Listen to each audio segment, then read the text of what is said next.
Assalamualaikum warahmatullahi wabarakatuh. Hari ini saya Chanisa Purwaningrum mau memberikan share ilmu kepada teman-teman semua yang mungkin membutuhkan saran-saran atau share ilmu gitu ya terkait dengan strategi pemasaran online.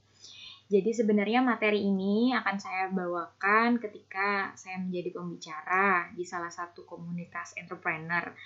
Cuman karena itu adalah webinar terbatas gitu ya, jadi nggak mungkin semua orang bisa dengar, kemudian langsung melihat saya di Zoom gitu ya, karena memang terbatas. Jadi saya berusaha untuk memberikan materi ini, share di YouTube supaya bisa menjadi tambahan ilmu buat teman-teman yang mungkin lagi ingin berwirausaha atau sedang menjalankan usahanya. Nah, ini saya akan menjelaskan tentang strategi pemasaran online. Untuk sampai ke strategi, tentunya ada beberapa hal yang mau saya bahas ya untuk pertama kali, yaitu mengenai apa sih tentang pemasaran online. Mungkin teman-teman udah tahu di era digital seperti sekarang ini ya, udah modern. Tentunya apa-apa semua bisa dilakukan secara online. Tentunya itu juga bisa memudahkan bagi penjual maupun bagi pembeli gitu ya. Karena pada dasarnya pemasaran online ini memang sedang digemari gitu ya. Sedang lagi happening banget, apalagi dengan adanya kasus pandemi corona seperti ini, yang mungkin mereka membuka usaha toko, ada tokonya, ataupun mungkin di pasar, sekarang semua menjadi serba online. Nah, pemasaran online sendiri ini memang menggunakan internet dan berbasis digital karena memang ada teknologi yang mendukung. Nah, di sini juga beberapa produk nanti akan kita bisa lihat fotonya pada saat kalau misalkan ingin memilih produknya, kemudian penjual juga bisa menawarkan banyak promosi gitu ya. Kemudian juga pembeli bisa langsung membeli dagangan para penjualnya menggunakan add card dari beberapa aplikasi gitu. Jadi kalau misalkan kita udah tahu seperti kayak Shopee, Bukalapak, Tokopedia, jadi tinggal masukin aja ke keranjang, kemudian ada total payment yang harus dibayar, lalu bisa dibayarkan juga mungkin secara online kan dengan m-banking ataupun mungkin dari Indomaret, Alfamart. Nah, itu dia ya. Jadi macam-macam memang.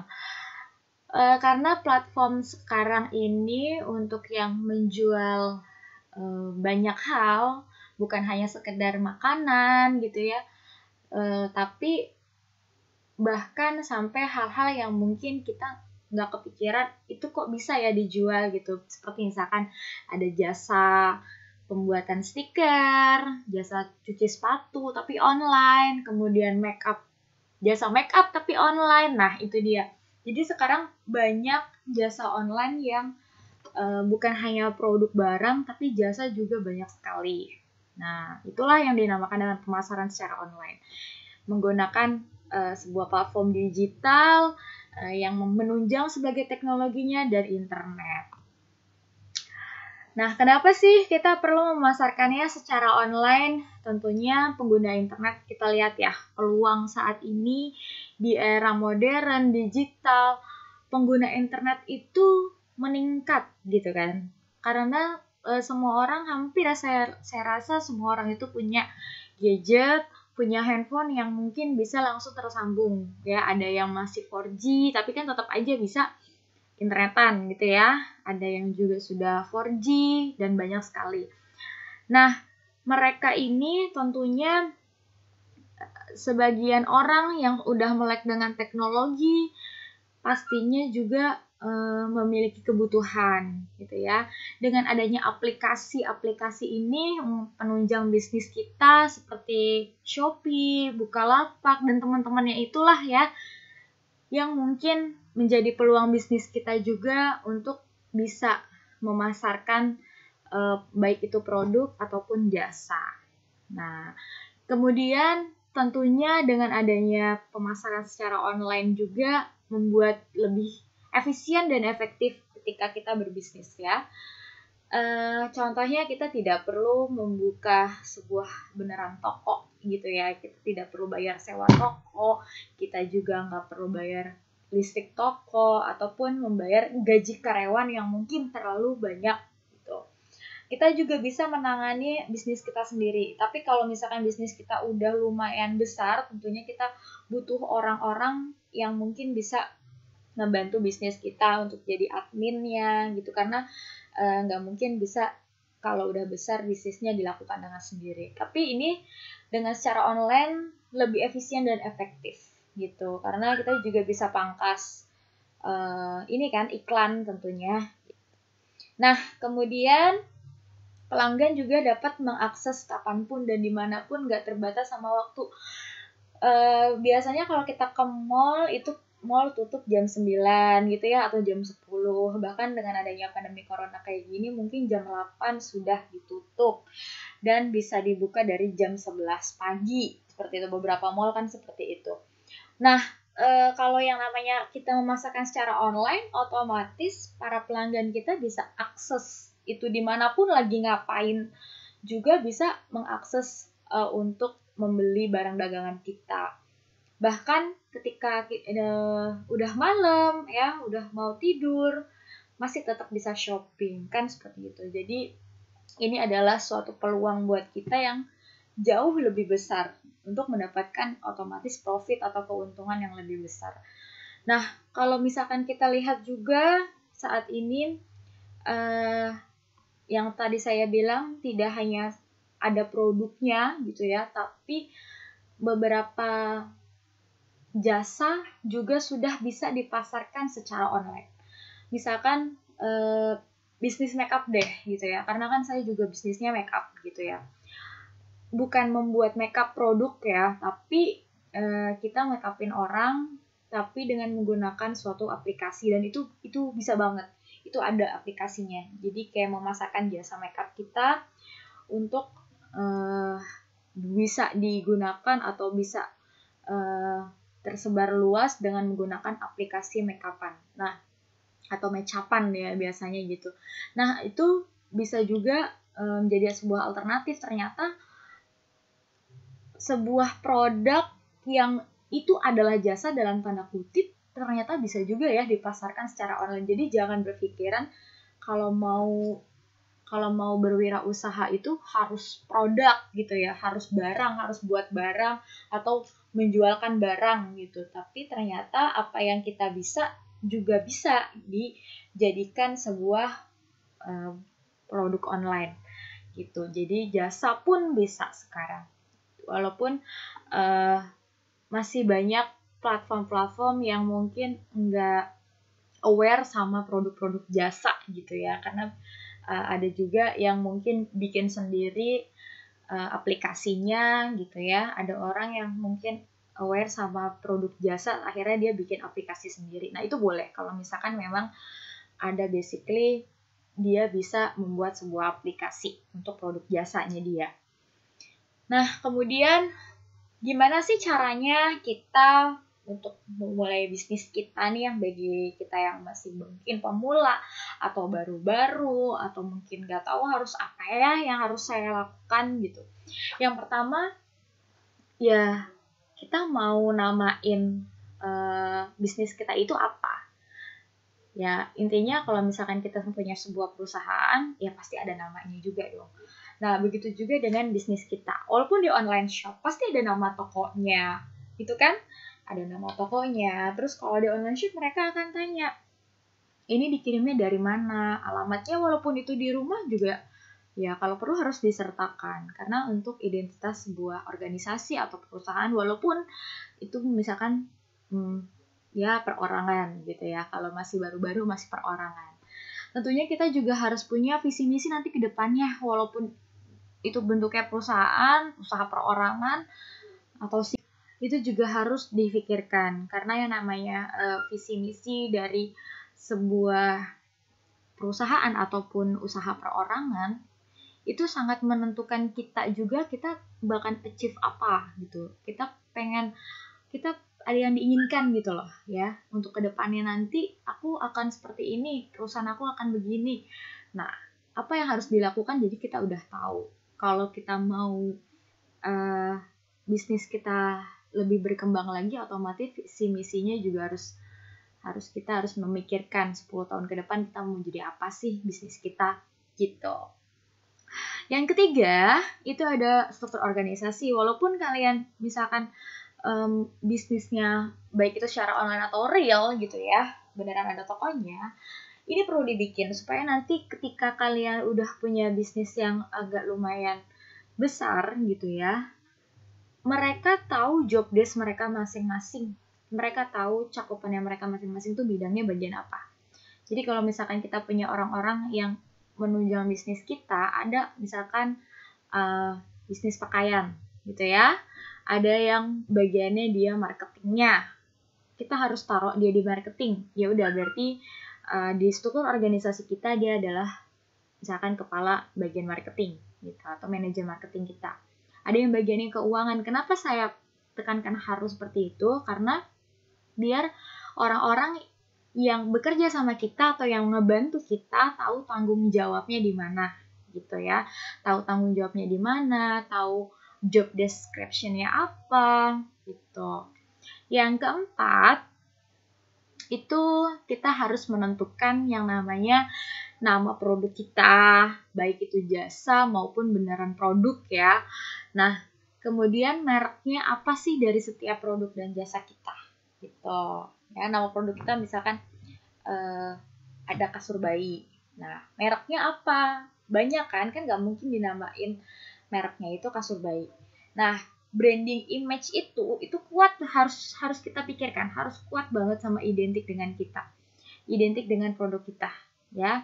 Kalau misalkan ada yang bikin sebuah makanan ya, punya artis gitu ya, kita tahu Bunda Ashanti pasti kan bikinnya Lumiere gitu ya. Itu udah branding image-nya kuat banget kalau Lumiere itu adalah makanan ataupun cake yang bisa membuat sweet dan lumer di mulut.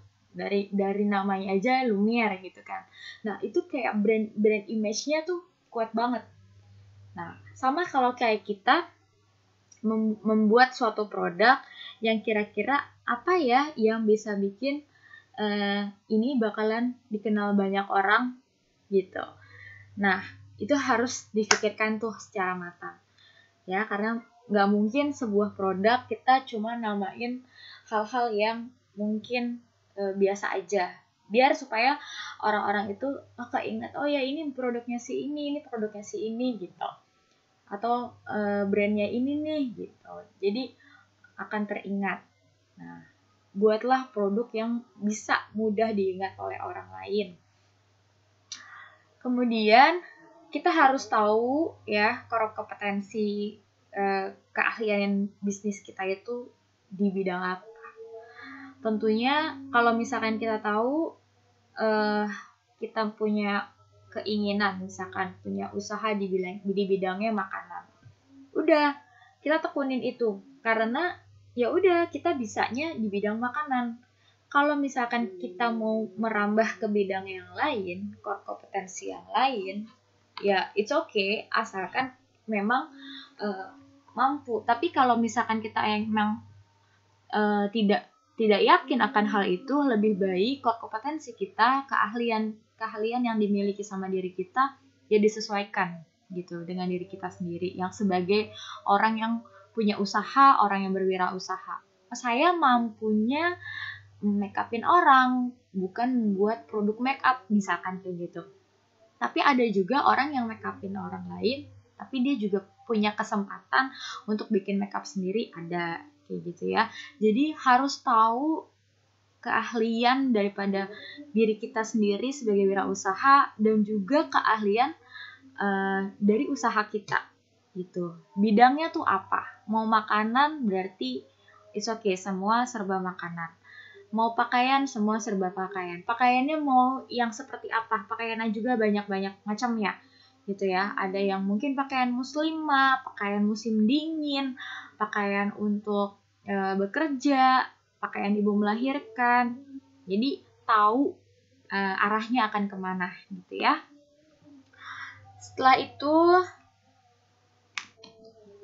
ada yang lain ya, mengenai situation analysis.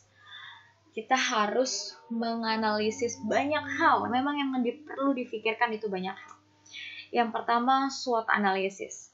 SWOT analysis di sini tuh kita mengenal bagaimana internal dan eksternal dari bisnis kita, gitu ya. Internal dan eksternalnya itu maksudnya gimana? Pertama, strength and weakness. Apa sih kelebihan bisnis kita gitu? Kelebihan bisnis kita itu apakah produknya dicari banyak orang, produknya mungkin nggak banyak orang bisa tahu, itu malah menjadi sebuah strength dari bisnis kita, atau mungkin produknya itu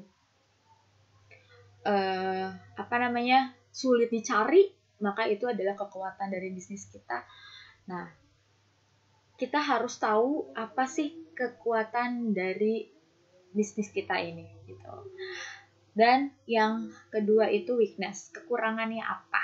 Apakah ada kekurangan dalam masalah modalnya kita, kekurangan tenaga kerja kah, kekurangan macam-macam. Kekurangan pasti kan macam-macam ya. Dan setiap orang, setiap yang berwirausaha punya kekurangannya masing-masing tentunya. Dan bagi masalahnya masing-masing, problemnya di dalam bisnisnya pasti beda-beda setiap orang. Dan itu kita harus carikan solusi. Kemudian bagaimana sih opportunity-nya atau peluangnya gitu ya, peluang dari bisnis kita. Nah, apakah dengan adanya pandemi corona seperti ini adalah peluang bisnis online gitu ya, atau dengan banyaknya gadget yang dimiliki oleh orang lain adalah peluang diri kita juga, peluang untuk bisnis kita juga. Nah, itu kita harus rinci ya. Biasanya SWOT ini kita bentuk per poin-poin gitu.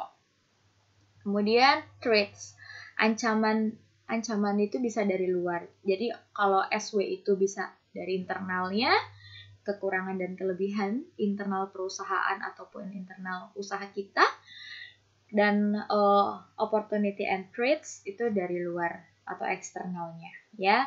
Kita harus bisa menganalisis ancamannya apa ya. Oh, kompetitor kita itu banyak misalkan, itu ancaman kan. Oh iya, kita bersaing soal harga ya, itu ancaman. Jangan sampai orang lebih milih ke toko ini nih misalkan kayak gitu. Nah, itu ancaman. Jadi kita harus bisa menganalisis gimana sih internal dan eksternal perusahaan kita. Bisa berbentuk per poin. Kemudian kita lihat industri saat ini. Kita produknya apa? Apakah industri saat ini menunjang nggak dengan bisnis kita? Atau mungkin malah merugikan bisnis kita. Jadi itu kita harus dipahami dulu gitu ya. Harus dilihat dulu. Kita bisnisnya ini misalkan tentang pakaian. Apakah harga kain di industri itu sedang meningkat?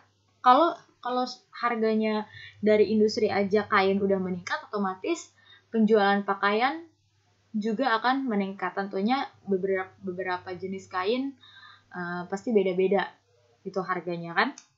Nah, untuk mungkin penjualan gaun-gaun pesta yang premium ataupun apa gitu ya, yang sifatnya mungkin bahannya premium, mungkin dengan adanya kejadian pandemi corona kayak gini, ada yang dirugikan dengan bahan baku yang meningkat. Nah, kita harus bisa menganalisis situasi industri saat ini bagaimana, pergerakan harga di industri seperti apa. Jadi untuk pada saat kita menganalisis itu, kita juga akan berhitung-hitung mengenai harga pokok produksi kita. dan bagaimana dengan harga penjualan kita, harga pokok penjualan kita. Kemudian selanjutnya kita mengidentifikasi siapa sih pesaing kita. Ya fair-fairan aja gitu ya. Kira-kira yang kalau yang di Shopee itu biasanya kan star seller gitu ya, star seller. Terus produknya diberikan bintang 5 semuanya gitu, nggak ada yang bintang 1 misalkan. Atau mungkin ada yang pernah bintang 1 cuma tapi beberapa aja. Berarti itu ada kompetitor kita kalau di dalam sebuah bisnis online gitu. Nah, kita melihat respon-respon kan biasanya kita bisa ngelihat tuh ya, respon-respon para pembelinya. Nah, kenapa sih mereka bisa yang namanya menyukai produk itu? Yang pertama, apakah produknya murah? Yang kedua, apa? Harganya biasa aja sih, tapi produknya kualitasnya oke. Yang ketiga, apakah mereka suka promosi? Gitu. Nah, semuanya itu harus dilihat secara detail dari bagaimana testimoni orang lain terhadap produk tersebut. Kalau enaknya penjualan online ini kita bisa tahu reaksi orang lain gitu ya, bisa tahu reaksi orang lain terhadap penjualan seseorang gitu, karena kalau toko biasanya nggak bisa komplain seperti itu ya, dipublish di media gitu kan. Nah, kalau misalkan dengan menggunakan platform digital marketing seperti itu, orang banyak bisa tahu, mau itu Instagram, Facebook, ya. Jadi yang kecewa itu karena apa? Jadi kita bisa pelajarin kenapa sih mereka kecewa sama produknya, apakah produknya bahannya tipis atau mungkin gak sesuai pas datang dengan pesanan. Nah, atau mungkin pesanannya terlalu lama. Wah, jangan, misalkan kita tahu kelemahannya dia, baru kita jangan sampai kita mengalami hal yang sama dengan dia gitu kan. Tentunya jangan sampai usaha kita dibuat mungkin atau membuat orang lain jadi kecewa. Nah, kalau misalkan kita udah tahu kekurangan orang lain ataupun bisnis lain, kita bisa ambil hikmahnya dari situ supaya jangan sampai bisnis kita juga seperti itu. Nah, kemudian customer analysis. Kita harus menganalisis customer kita, pelanggan kita tentu. Kita harus tahu siapa yang menjadi customer inceran kita. Apakah mereka yang punya gadget? Otomatis lah kalau penjualan online pasti mereka yang punya gadget gitu ya. Apakah mereka yang berusia 25 sampai 35 tahun atau dari 20 sampai 35? Nah, kemudian kira-kira orang yang punya gadget dan bisa membeli ini orang-orang yang high class aja atau mau semua kalangan? Berarti kalau mau semua kalangan nanti akan ada analisis harga di situ ya, supaya nanti bisa di-combine dengan cara kita menganalisis customer yang kita inginkan, target pasar kita itu siapa, dengan harga yang ditawarkan. Itu harus banding gitu. Kalau kita tahu target marketing kita itu adalah mereka yang punya uang, kita juga harus tempatkan produk kita itu sebagai produk yang premium tentunya, dengan harga yang premium juga gitu. Kalau kita memang menginginkan target pasar kita adalah orang-orang yang punya uang. Contoh, salah satunya misalkan ada sebuah produk kayak baju dia gitu ya, seperti baju, kemudian kardigan, tank top, terus beberapa produk pakaian wanita lah. Nah, kualitasnya bagus banget ya, ada yang satu set juga atas bawahan, satu set untuk kerja gitu ya, ada juga mungkin yang hanya atasan aja, itu dibanderol dengan harga 2,5 ke atas gitu. Bahkan tank top aja harganya bisa 100 ribuan ke atas gitu ya.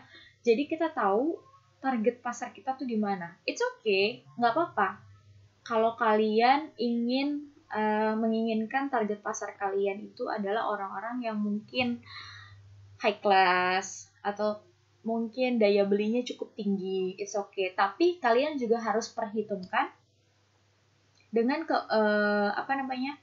dengan kualitas dan keuntungan yang kalian ingin capai. Kalau harganya kalian udah tinggi di awal, kalian mau ngambil istilahnya promo gitu ya, jangan sampai lewat atau kurang dari harga jual yang sesungguhnya gitu. Jangan sampai kalian merasa dirugikan gitu, karena harga yang ditawarkan dari awal aja udah cukup tinggi. Nah, kemudian identifying company competitive strategy, kita mengidentifikasi strategi-strategi yang mungkin akan digunakan. Nah, nanti balik kita akan mengetahui strategi apa sih yang seharusnya dilakukan dan digunakan oleh perusahaan kita. Kalau kita sudah mengetahui berbagai macam analisis yang udah kita kuasai ini, ya dari SWOT sampai customer, kita pasti bisa mengidentifikasi strategi apa sih yang cocok buat bisnis kita. Ya, harus digimanain gitu.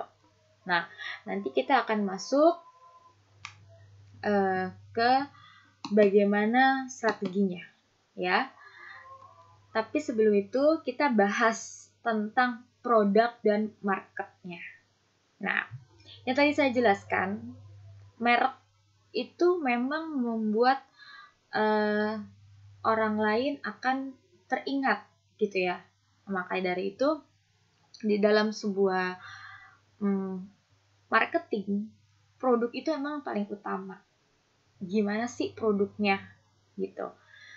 Nah, makanya sini dijelaskan apa yang ingin dicapai dengan program pemasaran. Misalnya gimana kita bisa memperkenalkan merek kita ya kepada orang lain, dan supaya mereka punya kesadaran untuk bisa konsumsi produk kita terus-menerus, atau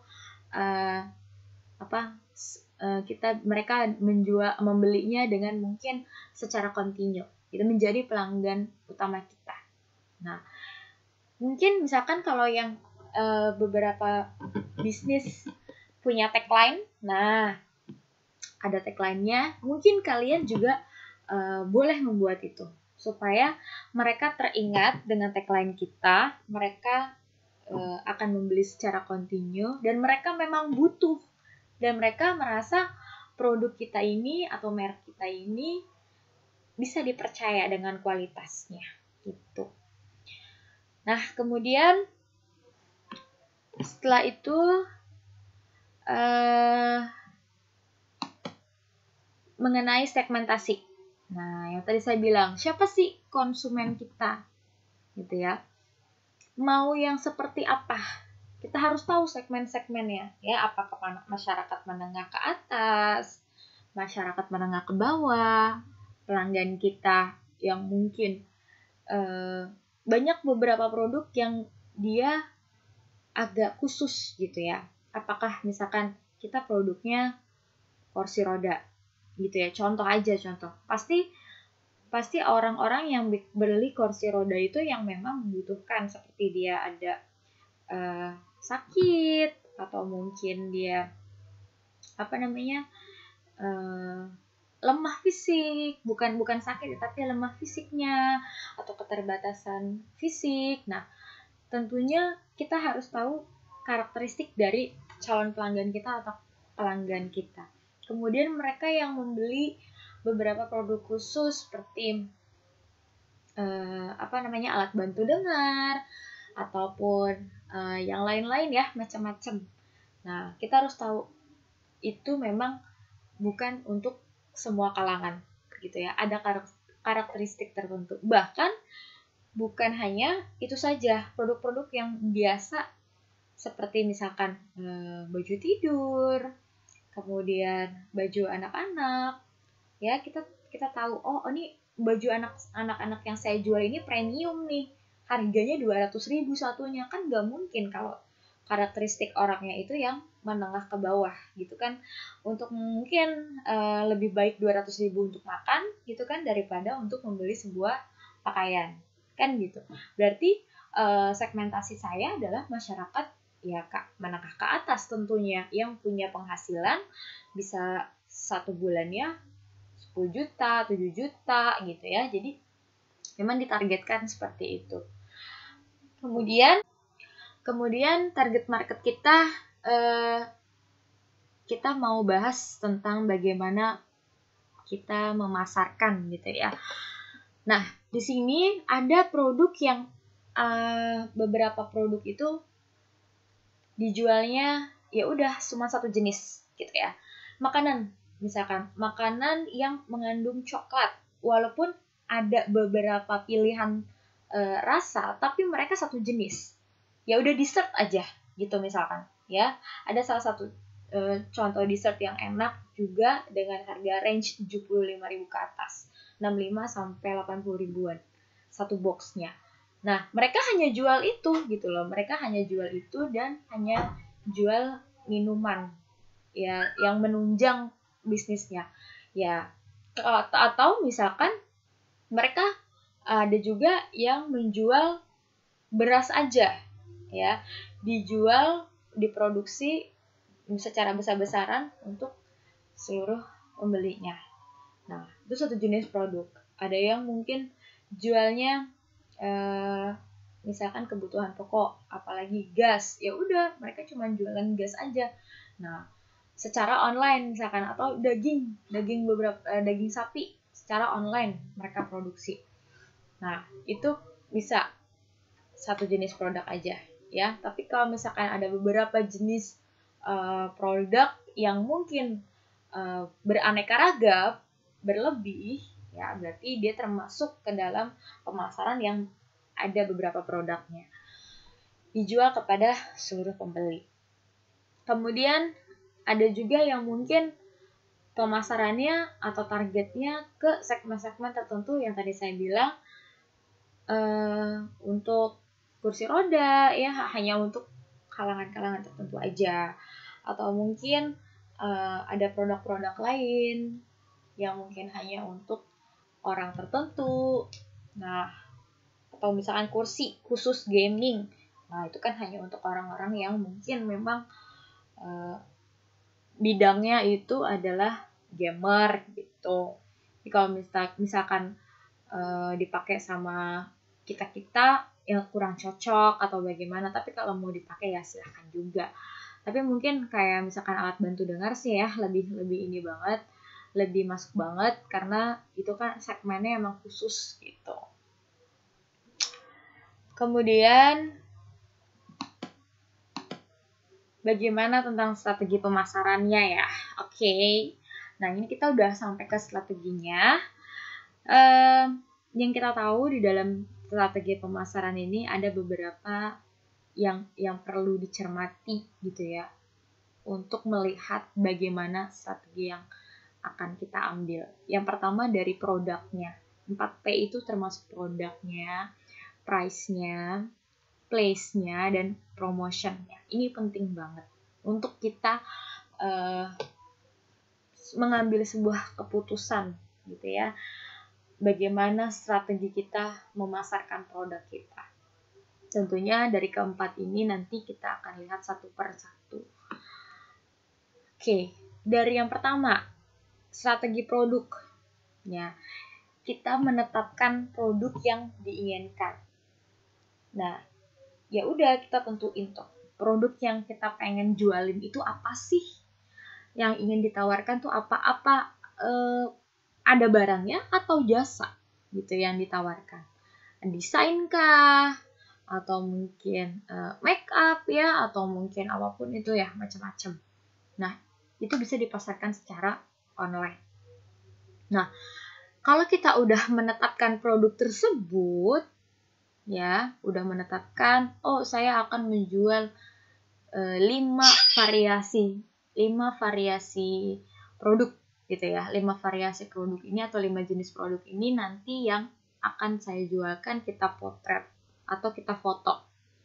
Nah, setelah difoto, kemudian nanti didesain gitu, kemudian nanti kita posting gitu ya pada platform yang mungkin kita pilih, seperti Shopee, Tokopedia, atau apapun gitu. Nah, kemudian jangan lupa produk yang kita tawarkan itu kapasitasnya berapa kuantitinya yang kita bisa siapkan. Jadi jangan sampai kita di situ tulis 1000 piece tapi kita nggak sanggup, ternyata belum ada 1000 piece. Tapi kan yang namanya di Shopee itu ataupun di lapak Bukalapak gitu ataupun yang lain-lain, tentunya kalau masih ada produknya di aplikasi itu, tentunya kan bisa di check out gitu ya. Nah, itu kita harus bisa pahami apakah besarnya produk yang bisa kita hasilkan sesuai nggak sama yang di platform kita gitu. Udah disesuaikan belum?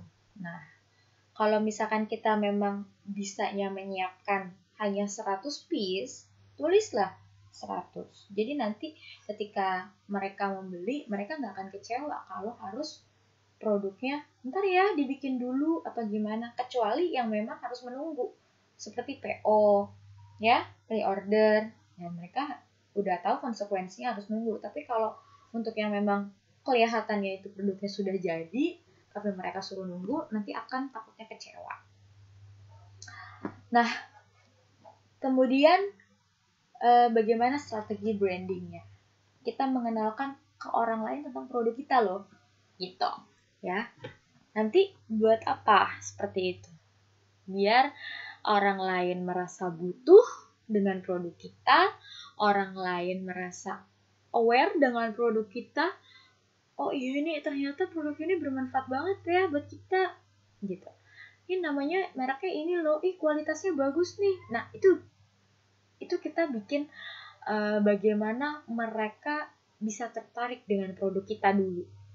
Mereka bisa membuat suatu analisis di dalam pikirannya mereka bahwa produk kita itu dibutuhkan dan punya kualitas yang bagus di mata mereka gitu. Kemudian variasi produknya kita harus lihat, karena yang namanya orang itu seleranya kan pasti beda-beda walaupun satu jenis. Misalkan kayak gini, ada satu model baju ya, dimana itu adalah dress dengan menggunakan cardigan gitu ya. Contoh aja nih, kalau misalkan kita harus pahamin nggak semua orang menyukai produk itu. Jadi kita harus siapkan produk lain ya yang modelnya berbeda. Makanya dibilang jangan cuma satu variasi produk aja, tapi ada pilihan beberapa. Jadi kalau misalkan yang itu nggak kebeli oleh orang lain, kita masih punya produk lain loh gitu ya yang bisa ditawarkan. Nah, dari produk itu juga kadang variasi warna aja juga sesuai harus selera dengan orang lain kan tentunya. Nah, warna, kita menyiapkan berapa warna untuk satu produk, itu juga patut kita pikirkan gitu, kita pertimbangkan. Orang biasanya suka warna netral apa aja misalkan. Nah, misalkan ada hitam, putih, coklat muda, itu udah paling sering tuh orang pasti beli itu gitu kan. Kemudian kita tambahkan lagi warna-warna yang mungkin orang bakalan suka nih kalau modelnya kayak gini. Wah, warna pink muda. Ada juga orang yang suka yang ngejreng, pink Fanta gitu. Nah, jadi ada punya beberapa variasi produk walaupun jenisnya sama ya. Ada juga yang mungkin punya beberapa jenis yang sama gitu, tapi cuman diganti warna-warnanya aja atau modelnya agak berubah sedikit berbeda. Yang satu mungkin pakai pita, yang satu enggak, karena biar mereka memilih gitu. Kemudian apakah melaksanakan strategi perluasan lini produk? Nah, bagaimana sih kita mengembangkan produk baru kita gitu dengan merek yang sama atau yang berbeda? Kita secara kontinu mengembangkan produk kita ya, supaya ada variasi yang lebih baik lagi tentunya. Jadi kita harus pertimbangkan setiap kapan ya kira-kira gitu. Setiap kapan, misalkan setahun sekali atau desainnya 6 bulan sekali keluar baru. Nah, supaya orang juga ngerasa, wah ini desainnya nggak ketinggalan zaman banget ya, emang lagi happening gitu ya. Jadi mereka juga ngelihat perkembangan produk kita dari masa ke masa, ternyata bagus terus nih gitu. Kayak misalkan ada produk banget make up yang aku suka, dia brand lokal gitu ya. Dia perkembangannya cukup pesat banget nih. Ya, kalau yang tahu by Lizzie Para pasti tahu banget lah ya. Perkembangannya mulai dari BLP yang awal gitu ya, baru lip cream, sampai sekarang udah ngeluarin concealer and foundation.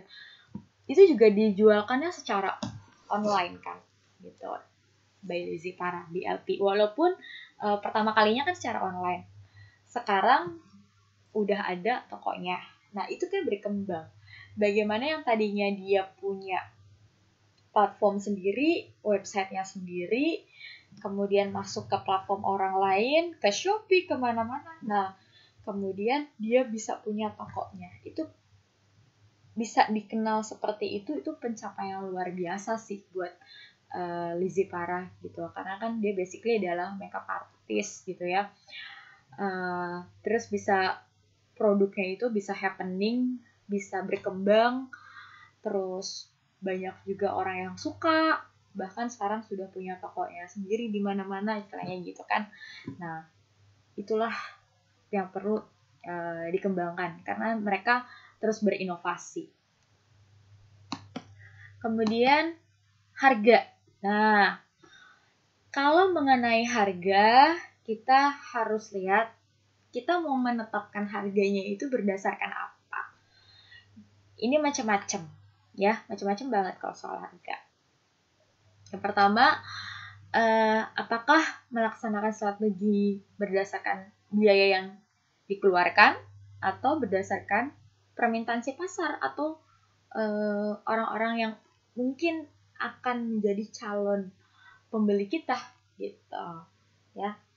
Balik lagi nanti ke customer analysisnya gitu.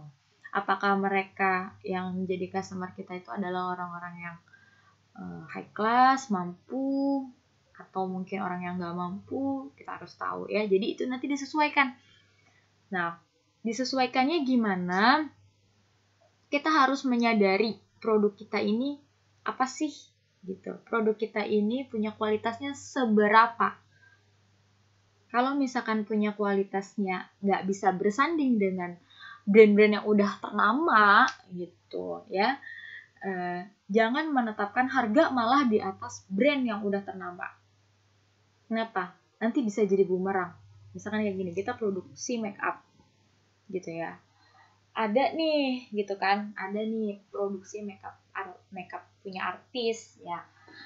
Kalau dibandingin dengan drugstore Maybelline, Makeover, kemudian L'Oreal dan teman-temannya yang biasa kita mungkin beli di mall gitu, itu jauh banget. Tapi harga mahalan di dia, ya. Tapi kualitas jauh banget. Maka mungkin pada saat mereka membuat suatu produk, mereka analisis harga nggak ya, gitu ya. Soalnya kok harganya nggak masuk di akal. Kalau saya bisa mendapatkan foundation harga 250.000 gitu ya, dengan udah kualitas terbaik, kenapa saya harus beli dengan kualitas yang biasa aja, B aja gitu kan.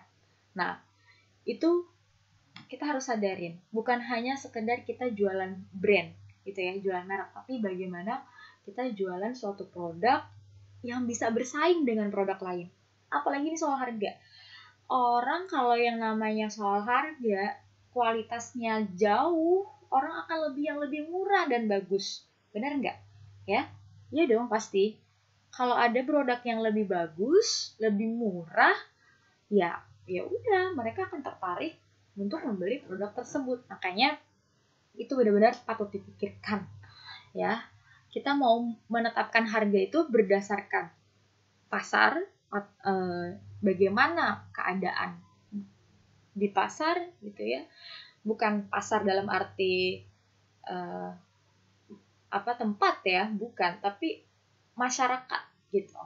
Masyarakat kira-kira mau nggak ya, bisa beli nggak ya, target pasar kita bisa nggak ya membeli produk kita, jangan sampai terlalu mahal gitu. Ya kalau bagus terus murah, akan pasti banyak dicari kok sama orang lain, pasti. Ada beberapa brand yang dia mengeluarkan produk murah banget gitu kan, murah banget sampai kok bisa ya ada blush on harga 30.000 tapi kualitasnya oke banget loh gitu. Nah itu dia. Kemudian harga berdasarkan persaingan yang tadi ya, kita punya kompetitor nih, kita udah tahu nih kompetitor kita ini siapa ya, mungkin brand-brand yang udah ternama. Kalau namanya kosmetik pasti kompetitornya adalah drugstore yang udah biasa orang beli pasti. Tapi kalau misalkan seperti baju, persaingannya ya nggak terlalu lah, maksudnya nggak terlalu ada brand yang banyak orang beli. Seperti misalkan kan kalau Adidas juga punya pangsa pasarnya sendiri, target marketingnya sendiri gitu ya, walaupun baju-bajunya juga bagus gitu kan. Tas Hermes juga kan pasti punya pangsa pasarnya sendiri gitu. Nah kalau untuk baju-baju yang biasa, kita harus tahu online shop lain jualan baju-baju itu harganya di range berapa. Kalau udah satu paket misalkan atasan sama bawahan ya, orang bisa jual 250.000 udah atasan sama bawahan. Terus kita jual 180 aja dengan kualitas yang mungkin serupa, sama dengan grade bahan yang sama, kan biasa dijelasin tuh, ini bahannya ini ya. Nah, mungkin dengan model yang lebih kece lagi, nah itu bisa membuat para pelanggan, oke, ini lebih murah nih. Biasanya kan kalau yang namanya calon pelanggan itu ngelihatnya pasti difilter dulu, ya nggak? Pasti. Aku juga kayak gitu, ya. Biasanya tuh ngelihat, kita ketik produknya apa di online shop, platform digital, udah ketik. Nah, terus ada filter, gitu ya. Ada filter di situ, ada Jabodetabek yang mau kita lihat, atau mungkin wilayah mana sesuai dengan tempat tinggal kita, supaya apa? Supaya mungkin ongkirnya dan juga cepat atau enggaknya lebih bisa dipertimbangkan. Kemudian range harga bisa diatur, gitu kan? Mau dari harga yang paling rendah atau harga yang paling tinggi, atau mungkin dicampur gitu harganya. Nah kalau bisa platform seperti itu, orang akan memilih dari harga yang paling murahnya dulu nih. Kita lihat juga reviewnya, pasti lihat kan. Nah itu kita kan nanti kan pasti bersaing dengan produk-produk orang lain ya. Kalau orang lain menjual lebih murah aja dari kita dengan produk yang hampir serupa atau sama mungkin ya, hati-hati. Itu persaingan harga juga membuat lumayan gitu ya. Lumayan membuat ya keuntungan mungkin bisa tergerus di situ. Orang akan lebih memilih yang harganya lebih murah gitu ya, dengan kualitas yang sama. Kemudian kita bisa juga netapin harga karena kita punya strategi, ada promosi. Produk kita baru nih, ya udah harga kita murahin dulu gitu ya, harga kita murahin. Terus nanti kalau udah berapa bulan, harganya bisa kita naikin pelan-pelan, tapi jangan terlalu signifikan, nanti orang akan bisa langsung nggak mau beli lagi gitu. Yang penting kita udah dapetin testimoni bagus. Kalau mau naik ya bikin mereka nggak sadar kalau itu tuh naik terlalu signifikan ya. Jadi antara 1.000 ataupun 500 atau 2.000 itu masih bisa oke lah naiknya cuma 1.000 gitu ya. Tapi kalau misalkan naiknya udah 5.000 aja, orang pasti akan pindah ke yang lebih murah. Itu hati-hati makanya. Kalau masalah harga dan kualitas, kalau sama kualitasnya tapi harganya beda, orang akan memilih ke yang lebih murah. Kemudian strategi lokasi distribusi. Kalau yang ini bagaimana kita mendistribusikan gitu ya. Nah, kita mau nggak punya reseller? Tapi harus ada perjanjian di situ ya. Kalau misalkan menjadi resellernya kita, kamu dapat keuntungannya segini aja. Atau mungkin kalau yang penting produk saya bisa dari saya udah laku aja, terjual aja. Kamu mau untung berapa terserah. Nah, itu harus ada perjanjian. Karena reseller itu gini loh. Kalau misalkan kita tetapkan harga dari awal, mereka juga akan menjualnya secara logis. Nanti akan ada customer yang bisa saja protesnya bukan sama mereka reseller, tapi sama kita sebagai penjual pertama. Gitu. Atau yang memproduksi barangnya. Karena kalau mereka jual harganya beda-beda, nah ini kenapa ya? Kok bisa sih saya beli di reseller ini harganya 175, mendingan saya beli langsung sama owner dong, kayak gitu. Kalau sama owner cuman 150. Nah, tentunya ini patut kita briefing juga reseller kita supaya menjual barang itu dengan secara logis, atau mungkin kita harus ada perjanjian di sini ya, supaya mereka bisa memberikan harga sesuai dengan apa yang ketentuannya diinginkan.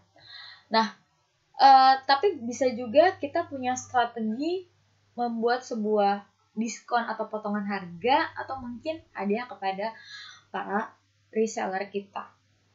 Gitu. Reseller kita, distributor kita, agen-agen kita, biar mereka lebih gencar lagi untuk menjualkan produk-produk kita.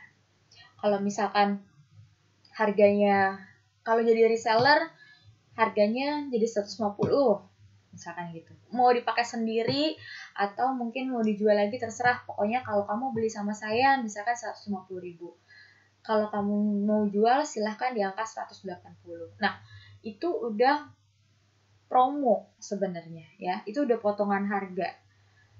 Karena kalau orang lain bukan reseller, otomatis harganya nggak segitu.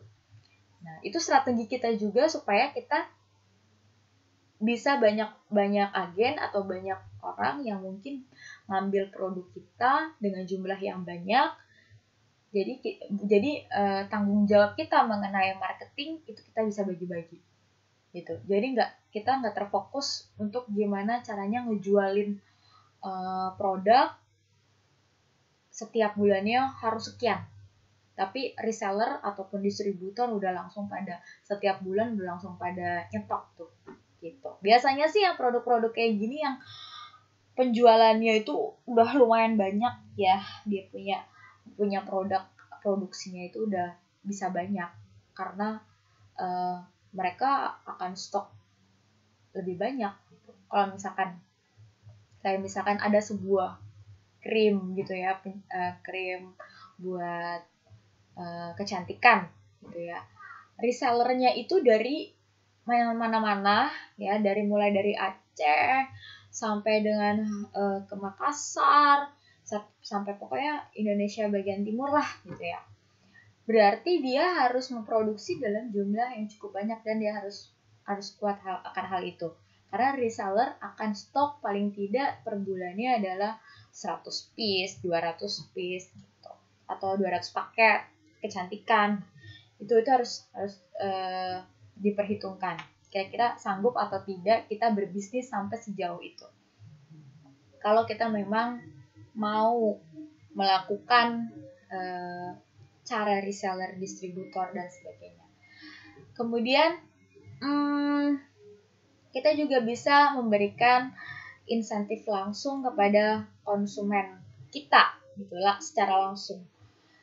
Seperti giveaway gitu ya. Biasanya kita suka ngadain kayak gitu tuh, kayak di Instagram kita sering lihat, atau mungkin di Shopee kita ada potongan harga nih. Jadi saya suka dapat potongan harga itu dari DM yang ada di Shopee.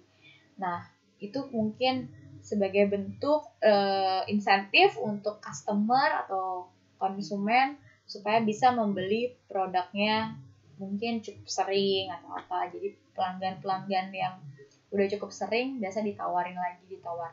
Jadi kayak kecanduan untuk membeli gitu.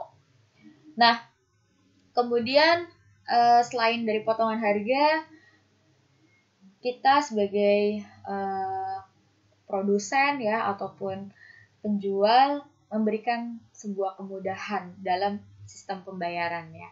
Ya kalau misalkan dengan platform digital udah kerjasama misalkan gitu ya, udah kerjasama dengan beberapa bank, makanya ketika kita udah check out bisa m-banking ke BCA atau kemana-mana gitu ya, atau bank lainnya atau mungkin ke Alfamart dan macam-macam cara pembayaran itu dimudahkan banget. Ada juga yang menerapkan cicilan kan seperti itu. Jadi kalau misalkan bisa dicicil 3 kali atau sampai dengan 6 kali. Nah, itu kemudahan dalam pembayaran.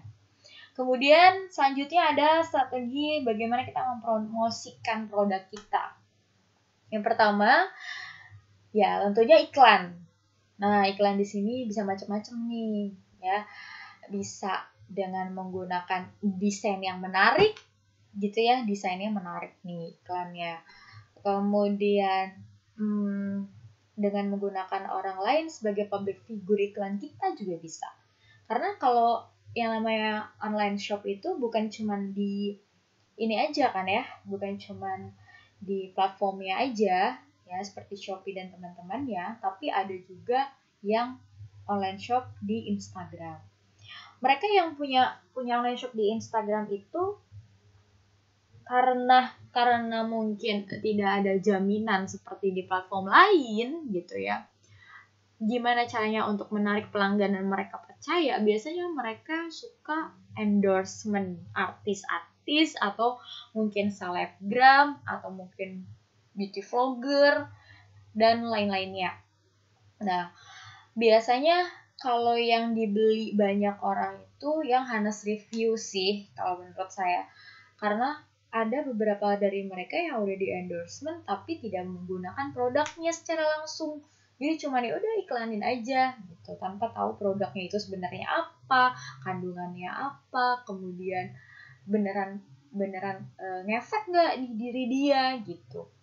Nah, kalau misalkan seperti itu ya orang akan terjebak, para pelanggan tuh akan terjebak di posisi dimana apa yang dia percaya ternyata salah gitu. Ternyata mungkin artis idolanya nggak pakai produk itu. Nah, biasanya yang Anas review inilah yang mereka adalah orang-orang yang kaum biasa-biasa aja, orang biasa, tapi mereka punya viewers yang banyak atau follower yang banyak, ya. Itu yang biasa mereka percaya gitu. Yang kira-kira ternyata benar ya dia benar-benar menggunakan produk itu.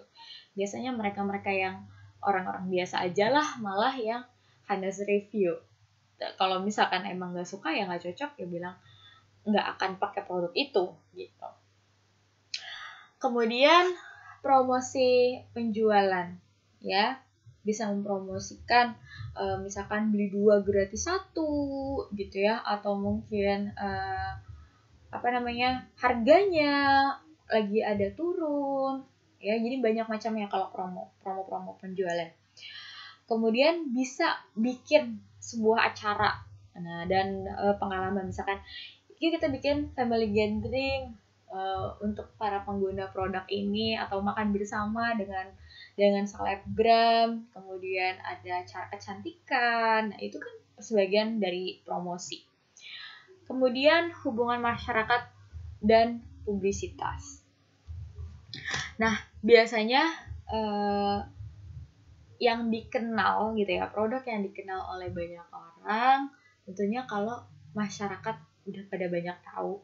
Nah, kita bisa memanfaatkan itu dengan cara hubungan perusahaan ya, ataupun hubungan wirausaha dengan masyarakat luas. Kita ngadain acara bakti sosial kah, kita ngadain seminar kah, kalau misalkan seminar online mungkin atau apapun itu ya, memberikan bantuan kepada korban bencana.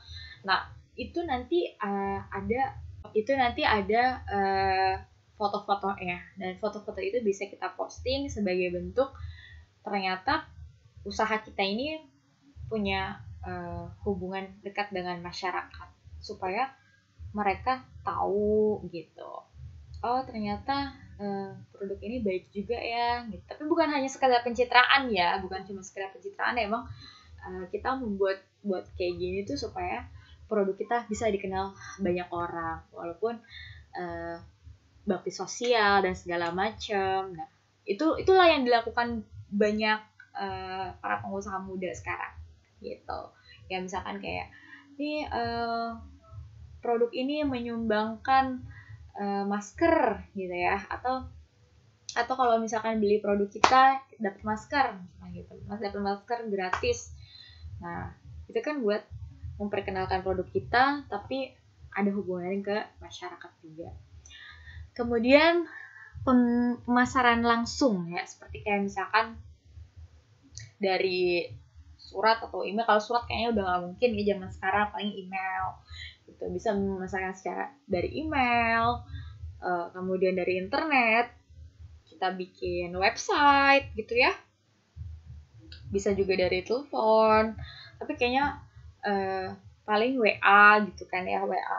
Nah, kalau misalkan biasanya kan online shop itu punya WA bisnis. Nah, WA bisnisnya itu kita sering update tuh di situ ya, kalau ada promosi atau apa, atau kita lagi jualin produk terbaru nih, atau lagi happeningnya makanan ini nih gitu. Nanti kita bisa posting.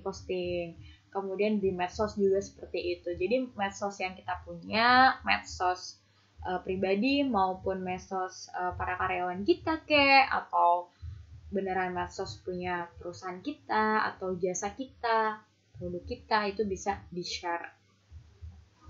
Jadi nge-share secara online itu tidak terlalu banyak biaya yang dikeluarkan, paling cuma untuk bagaimana desain dan kuota aja kan. Beda dengan kalau kita mau udah sampai produk kita tampil di layar lebar TV gitu ya, di TV maupun bioskop, atau mungkin produk kita udah sampai tampil warawiri di radio juga gitu.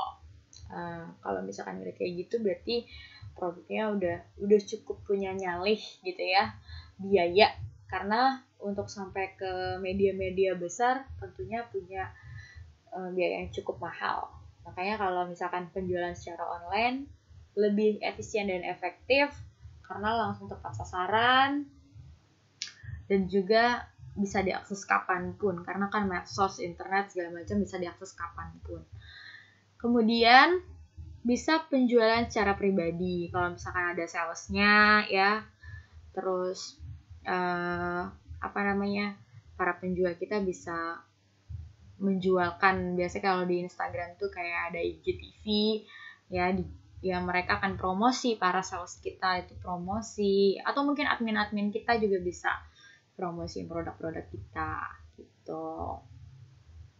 Atau mungkin di IG story ya. Kalau misalkan di Shopee juga sepertinya ada ya story kayak gitu. Nah, bisa sales kita atau mungkin diri kita sendiri sebagai wirausahawan yang mempromosikan produk kita. Nah, kemudian saya akan tunjukkan ini salah satu contoh-contoh endorsement ya, biasanya ya. Kalau misalkan artis gitu kan, nah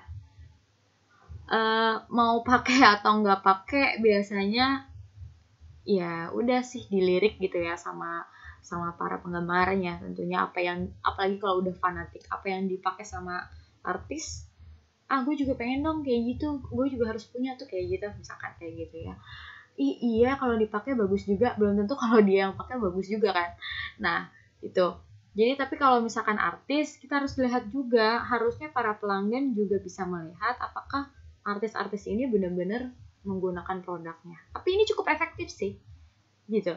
Cukup efektif sih, tapi ya biaya yang dikeluarkan kita sebagai pengusaha juga cukup besar, karena satu artis aja range untuk endorsement bisa ratusan juta loh ya. Ada juga mungkin yang masih puluhan juta ya, yang nggak terlalu terkenal banget, tapi kalau misalnya udah terkenal banget biasanya udah ratusan juta.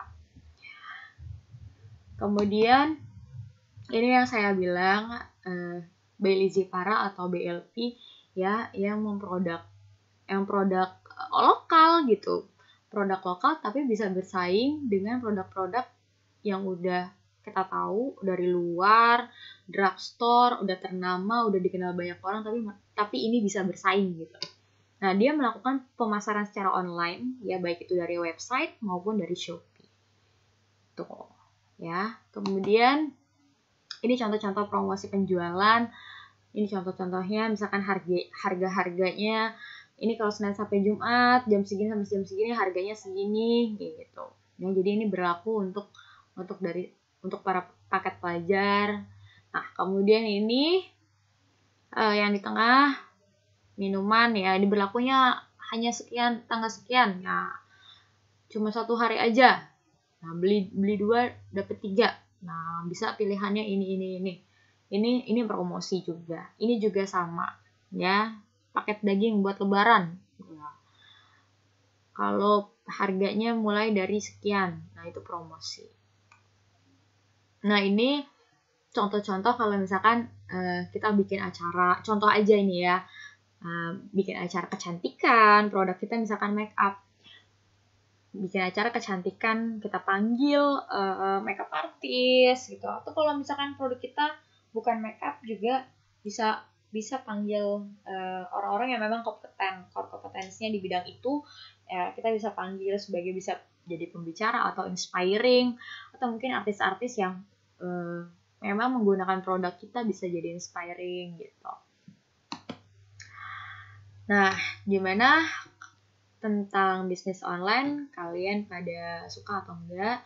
Karena siapapun bisa menjual barang dagangannya sekarang ya, tidak mesti harus memiliki sebuah toko, tidak mesti harus punya banyak modal, karena bisa reseller juga sekarang gitu kan. Ada yang dropship kayak segala macam. Nah, kalian bisa menjual apapun yang kalian inginkan, karena di era sekarang ini tentunya kita sudah dimudahin, alhamdulillah.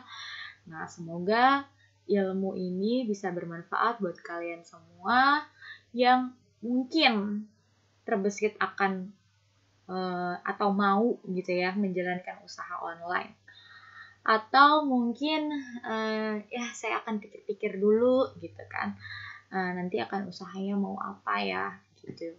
Nah, yang pasti kalau memang kalian udah tertarik untuk bisnis online, coba diikutin, coba dijalanin, karena kita nggak akan pernah tahu hasilnya akan seperti apa. Kalau misalkan kita cuman kita pikirin aja, kita nggak tuduh, kita nggak menjalankan secara langsung, ya itu hanya menjadi sebuah keinginan aja gitu ya, nggak akan pernah menjadi sebuah kenyataan. Nah, makanya yang paling penting kita punya kekuatan untuk bisa kita melakukan hal tersebut gitu. Oke. Terima kasih untuk sharingnya buat teman-teman semua. Saya akhiri. Wassalamualaikum warahmatullahi wabarakatuh semuanya.